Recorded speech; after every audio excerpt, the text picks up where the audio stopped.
Senior journalist ہیں جی ماریہ میمن صاحبہ، وہ کیا کہہ رہی ہیں ان کی بھی ہو گیا کام. ماریہ میمن صاحبہ کیا کہہ رہی ہیں ذرا سنیں.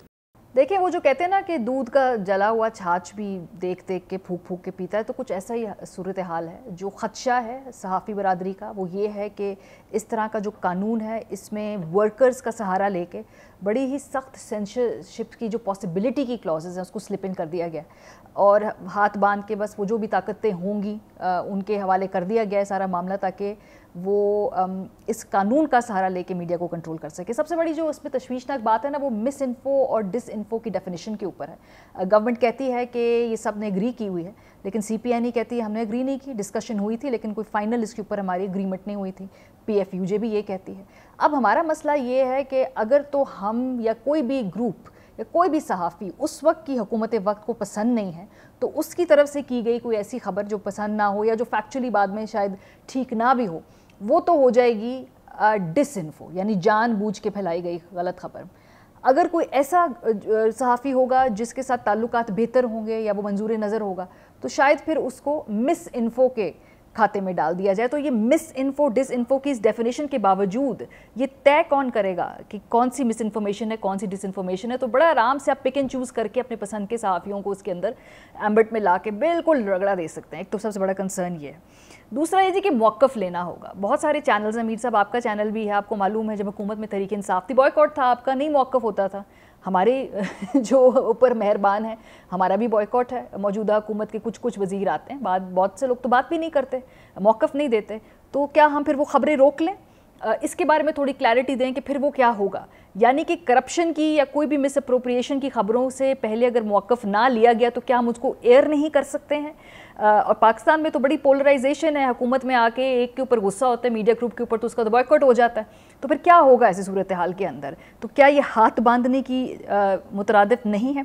اس کے علاوہ پیمرا کا کردار پاکستان کے اندر، پیمرا کا جو بھی اپوائنٹڈ بندہ ہوگا حکومت نے لگایا، اس کی منسٹری آف انفارمیشن کے ساتھ وہ مل کے کام کرتا ہے. آپ کے چینل نے دیکھا، ہم نے ریسنٹلی پچھلے سال دیکھا کہ پیمرا کا تو موقف سیدھا حکومت کا موقف ہوتا ہے، کہیں سے بھی انڈیپینڈنٹ ریگولیٹر تو وہ ہے نہیں. آ کر جو حکومت کا نیریٹو ہے وہ عدالت کے سامنے ہر فورم پہ جا کے وہی پیرٹ کی طرح جو ہے طوطے کی طرح اس کو رپیٹ کر دیتے ہیں. سو انڈیپینڈنس کہاں گئی؟ یہ جو کمیٹی بنا کے اس کو تھوڑا سا ایک یہ امپریشن دینے کی کوشش کی گئی ہے کہ یہ تھوڑی ٹرانسپیرنسی ہے یا اس میں زیادہ جو ویو ہے وہ ہے لوگوں کا ویریس، لیکن جو اس میں جرنلسٹک باڈیز ہیں وہ صرف نمائشی طور پہ موجود ہیں، ان کا ووٹ نہیں ہے. سو مور اور لیس ہے تو پیمرا کے چیئرمین کو اور زیادہ مضبوط کرتا ہے. سو انڈیپینڈنٹ ریگولیٹری باڈی کا جو ہیڈ جس طرح سے اس کو اس معاملے میں ایکٹ کرنا چاہیے، پاکستان کے اندر تو یہ ہوتا نہیں ہے. تو بڑے خدشات ہیں صحافیوں کے، اور یہ جو بل ہے جس طریقے سے لایا گیا اس کے اوپر اگریمنٹ نہیں ہے کچھ صحافی برادری کے لوگوں کا، خاص طور پہ جو یہ باڈیز ہیں اور یونینز ہیں، یہ تشویشناک بات ہے. جی میرا خیال ہے ماریہ جو ہے وہ 2018 سے 2022 کی بات کر رہی ہیں، اور میرا خیال ہے انہوں نے قانون نہیں پڑھا. اور کیوں میں آپ کو بتاتی ہوں. انہوں نے یہ کہا کہ مس انفارمیشن اور ڈس انفارمیشن کی ڈیفینیشن، اس پہ میں نے آپ کو وضاحت کر دی کہ موجودہ کوڈ آف کانڈکٹ، ڈیفیمیشن لا اور جو موجودہ آپ کی پیمرا کے قانون کے اندر، آرڈیننس کے اندر جو ڈیفینیشن تھی اس کو 2 ٹیئر میں ڈیوائڈ کر کے اس کے تھریش ہولڈ کو بڑھا کر اس میں انٹینٹ کے ایلیمنٹ کو ڈال دیا. تو وہ تو ان کا ہو گیا. دوسری انہوں نے بات کی کہ یہ جو تنظیمیں ہیں، تو سی پی این ای کی ایک تو انہوں نے بات کی. اعجاز صاحب سی پی این ای کو ریپرزینٹ کرتے ہوئے ہماری کمیٹی میں تھے جنہوں نے اس کو دیکھا، اور ابھی تک مجھے سی پی این ای کی کوئی سٹیٹمنٹ اور پی ایف یو جے کی کوئی سٹیٹمنٹ میرے سامنے نہیں ہے. جی میں اب دکھا رہا ہوں نا آپ کو، یہ جوائنٹ ایکشن کمیٹی کی مجھے نہیں آئی ابھی تک، میں آپ کو وہاں آ رہی ہوں. افضل بٹ صاحب اس کمیٹی کا حصہ تھے. منٹ آف دا میٹنگ میں اس کو انہوں نے سائن آف کیا ہے. افضل بٹ صاحب نے سائن کیے ہوئے اس کی منٹس آف دا میٹنگ کے اندر تھرو آؤٹ میرے ساتھ افضل بٹ صاحب اس کمیٹی کا حصہ رہے ہیں. اس مس انفارمیشن اور ڈس انفارمیشن میں ایک کوما اور فل سٹاپ سے اس کی ڈیفینیشن بڑھتی تھی. 3 مہینے لگے اس فل سٹاپ اور کوما کے بیس میں. دوسری بات انہوں نے کی کون تعین کرے گا، اور کاؤنسل آف کمپلین کی بات کی.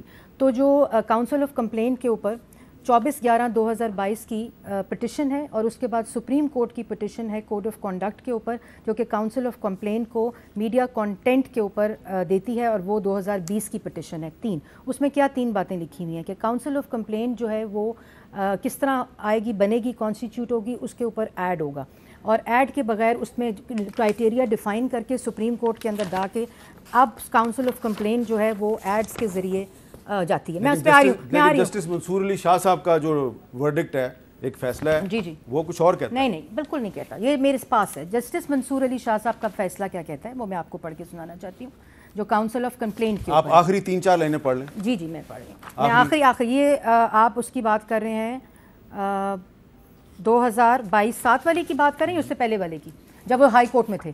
نہیں میں سپریم کورٹ کی بات کر رہا ہوں, جس میں اپوائنٹمنٹ آف سی او سی, ہاں اسی کی بات کر رہے ہیں نا. جی کونسل آف کمپلینٹ. جی میں اس پہ آ رہی ہوں. کون سی 3 لائنیں بتا آخری میں پڑھ دوں؟ میں پڑھتی ہوں. جی all candidates whether identified in government, یہی نہیں آخری جو اس ڈیسیژن کا پیرا 11 ہے.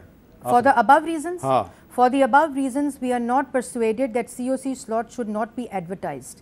So, what I'm saying is, according to Mansoor Ali Shah Sahab, the COC members and the hiring is now advertised. جس کا میں نے ابھی آپ کو ایڈ دکھایا, جہاں آپ نے مجھے ڈائیورٹ کر دیا. یہ منصور علی شاہ صاحب کی پٹیشن کے مطابق اب COC جو ہے وہ ایڈورٹیزمنٹ کے ساتھ ہوتا ہے. Consequently, the impungent consolidated order is upheld, جس کے بعد اس کی COC کا کرائٹیریا. وہ کہہ رہے ہیں آپ اس پہ پول بنائیں گے کیونکہ پول ہے. پول کے مطابق منصور علی شاہ صاحب کی جو پٹیشن ہے اس کے مطابق COC, اور میں آگے بھی آ جاؤں جس پہ COC پہ. COC کے اندر جو ممبرز ہے کوئی گورنمنٹ کا ممبر نہیں ہے, نہیں کوئی پولیٹیکل پارٹی کا بھی نہیں, کوئی پولیٹیکل پارٹی کا بندہ نہیں ہے. بس پھر ٹھیک ہے. اگر پولیٹیکل ختم پارٹی ہو گیا مسئلہ سر. اب اس کے بعد بھی COC کے اندر بھی جو ابھی ایک میرا خیال ہے جاوید بھائی بات کر رہے تھے, افضل بٹ صاحب شاید کہہ رہے تھے, آئی ڈونٹ نو. میں آپ کو ایک مثال دے دیتا ہوں. نہیں اس میں COC کے اندر آسما شرازی اس کونسل آف کمپلینٹ کے پاس گئیں, کیس لے کے میرے خلاف جھوٹا پروپیگنڈا چلایا جا رہا ہے, میرے پہ جھوٹے الزام لگ رہے ہیں. کونسل آف کمپلینٹ نے ان کی بات ہی نہیں سنی, کیونکہ اس میں منسٹر صاحبان جو تھے اور وزیر اعظم صاحب کی جنبش پین کے ساتھ وہاں COC میں لوگ رکھے جاتے تھے. تو آپ نہیں کریں گے ایسا؟ نہیں ہوا ایسا. ہم نے ہائرنگ ہو گئی ہے, کانسٹیٹیوٹ ہو گئی ہے. کوئی بندہ اگر ثابت کر دیں کہ مسلم لیگ نون یا کولیشن گورنمنٹ کے کسی بھی پارٹی کے کسی بھی اراکین کو وہاں ڈالا گیا ہے, آئی ایم ہیلڈ ریسپانسبل. اور یہ منصور علی شاہ صاحب کی ججمنٹ کے مطابق. اب ماریا نے ایک اور بات کی, دیکھیں یہ بڑی زیادتی ہوتی ہے کہ پڑھے بغیر آپ کامنٹ کریں کہ ہاتھ باندھ دیے. گورنمنٹ نے جاتے جاتے پیمرا کے ہاتھ باندھ دیا. پیمرا کے ہاتھ کھولیں کیسے؟ پہلے ہم نے بھگتا ہے, نواز شریف صاحب کی تقریر کو بین کیا گیا تھا, اس وقت ان کے لفظ کو بین کیا گیا تھا. جب نواز شریف صاحب کی تقریر کو بین کیا گیا, چیئرمین پیمرا کون تھا؟ سلیم صاحب تھے.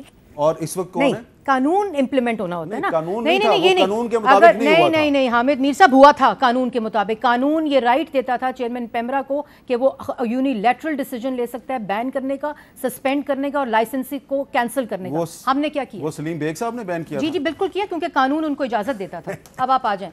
نہیں آپ بات کریں نا, قانون تھا, اب آپ اس میں آ جائیں.